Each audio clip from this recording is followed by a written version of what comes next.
जय हिंद साथियों, आप लोग का प्रीवियस क्लास में स्वागत है। हमने पिछले क्लास में पढ़ चुके थे व्युत्क्रम के संबंध में और वर्ग के संबंध में। आज हम लोग पढ़ेंगे क्या, पाइथागोरस प्रमेय, जो ये त्रिकोणमिति में ही पढ़े थे। जैसे में अगर मान लीजिए पाइथागोरस प्रमेय है क्या, समझ लेते हैं पहले।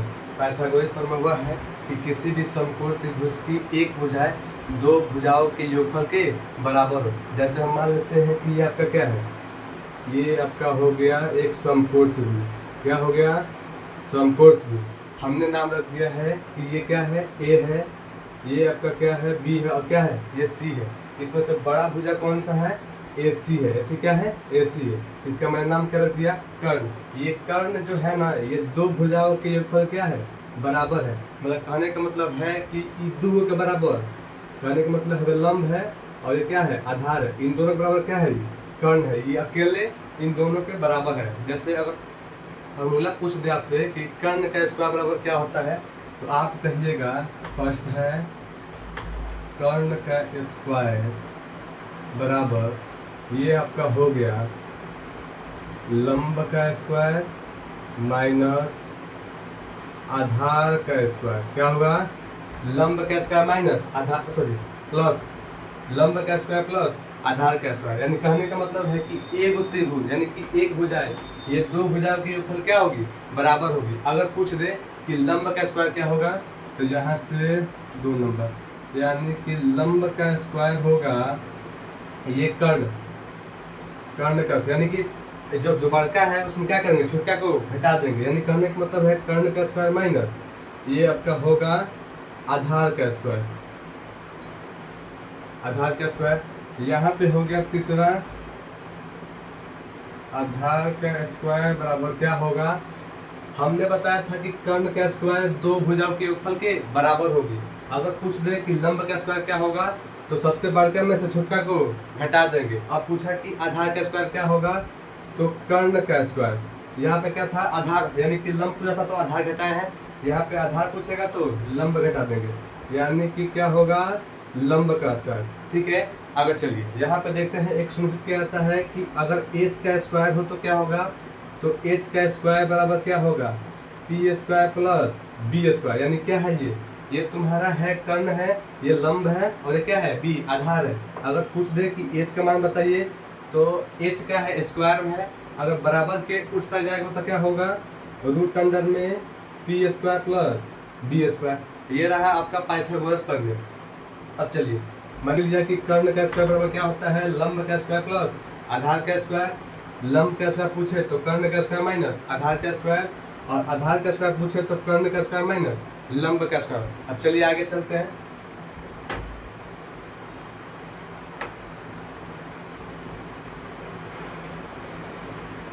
आगे चलते हैं,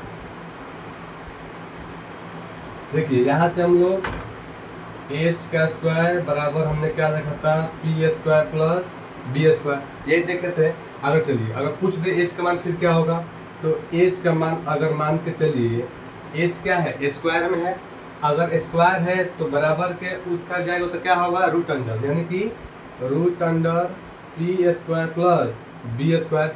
ठीक, दूसरा हम रूट क्या पढ़ते हैं, अगर पूछ दे यानी कि लंब का स्क्वायर, पी क्या है यहाँ पे, लंब है, यानी कि एच का स्क्वायर माइनस ये क्या होगा, बी का स्क्वायर। अगर पी पूछ दे तो रूट अंडर में एच का स्क्वायर माइनस बी स्क्वायर। अगला हम लोग क्या पढ़े थे कि बी का स्क्वायर बराबर क्या होगा, तो एच का स्क्वायर माइनस पी का स्क्वायर। अगर बी पूछ दे तो यहाँ स्क्वायर में है, अगर बराबर के उठ सा जाएगा तो क्या होगा, रूट अंडर में H square minus P square. इसी फॉर्मूला से हमारा पूरा क्वेश्चन बनेगा। चलिए हम लोग क्वेश्चन देख लेते हैं एक बार। है कि साइन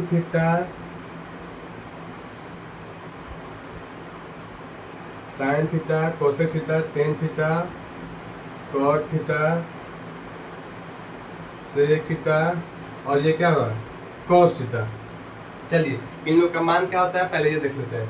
साइन थीटा का मान क्या होता है, लंब यानी कि पी बटा में एच, यानी कि ये क्या है, आपका लंब है, ये क्या है, आपका कर्ण है।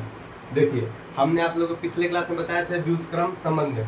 देखिए साइन थीटा का व्युत्क्रम क्या होता है, कोसेक थीटा, यानी कि अगर p बाई बी है इसका ठीक उल्टा क्या होगा, h बाई P होगा, यानी कि H यहाँ पर क्या है, कर्ण है, और यहाँ P क्या है, लंब है। इधर कर देते हैं, सब जगह नहीं है, ये लंब हुआ। आगे चलिए, टेन थीटा का मान क्या होता है, तो P/B है। हमने बताया था कि टेन थीटा का व्युत्क्रम क्या होता है, हम चलते हैं, यानी कि इसका व्युत्क्रम क्या होगा, B/P। अगर पूछ दे सेक थीटा का मान क्या होगा, तो इसका मान होगा H/B होगा। सेक थीटा का व्युत्क्रम क्या है, cos थीटा, या cos थीटा का व्युत्क्रम क्या है, सेक थीटा। इसका मान क्या होगा, केवल उल्टा हो जाएगा, B/H हो गया। यानी कि sin थीटा का व्युत्क्रम क्या है, cosec थीटा। टेन थीटा का व्युत्क्रम क्या है, cot थीटा।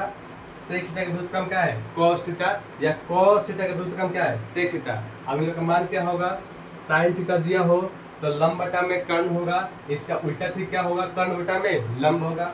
यहाँ पे टेन थीटा का मान क्या है, P का मतलब क्या होता है, लंब, और B का मतलब आधार होता है। यानी कहने का मतलब है कि टेन थीटा का मान क्या होगा, लंब बटा में आधार, और cot थीटा का मान क्या होगा, आपका आधार बटा में लंब हो गया।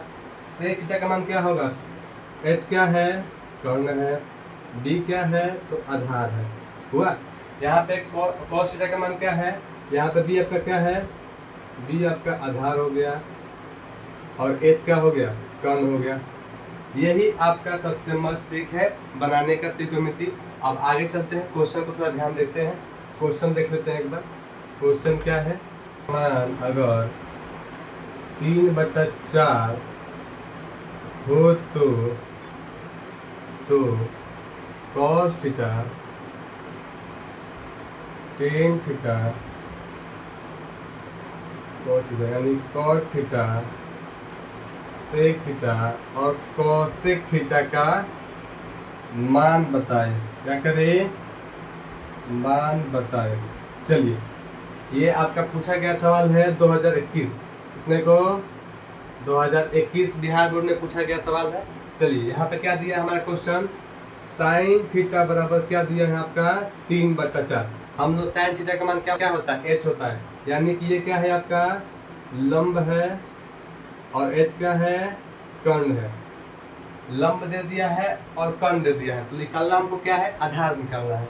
चलो, आधार क्या होता है, B, यानी कि B बराबर क्या होगा, रूट अंडर, हमने पढ़ा था वर्ग का स्क्वायर यानी कर्ण का स्क्वायर, यानी कि H का स्क्वायर माइनस लंब का स्क्वायर, लंब क्या है, P स्क्वायर, यानी कि B बराबर क्या होगा, रूट अंडर, H का स्क्वायर क्या है, यहाँ पे 4 है, यानी कि 4 का स्क्वायर माइनस P का है क्या है, 3 है, यानी कि 3 का स्क्वायर। चलिए, अब B का मान निकालते हैं, यहाँ से जगह नहीं है।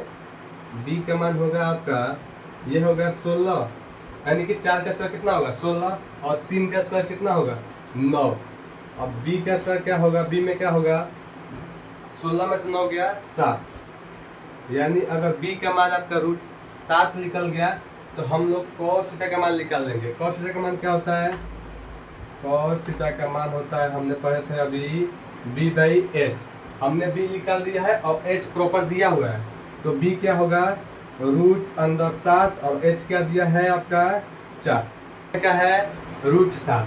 चलिए, हमने निकाला था cos थीटा का मान, निकाल से कितना आया था, cos थीटा का मान निकालते हैं B/H, यानी कि B कितना निकाले हैं, रूट अंदर 7 है, और H कितना दिया था, यहाँ पे H कितना है, 4 है, यानी कि 4 हो गया। मान लो P है, ये तुम्हारा क्या है, H है।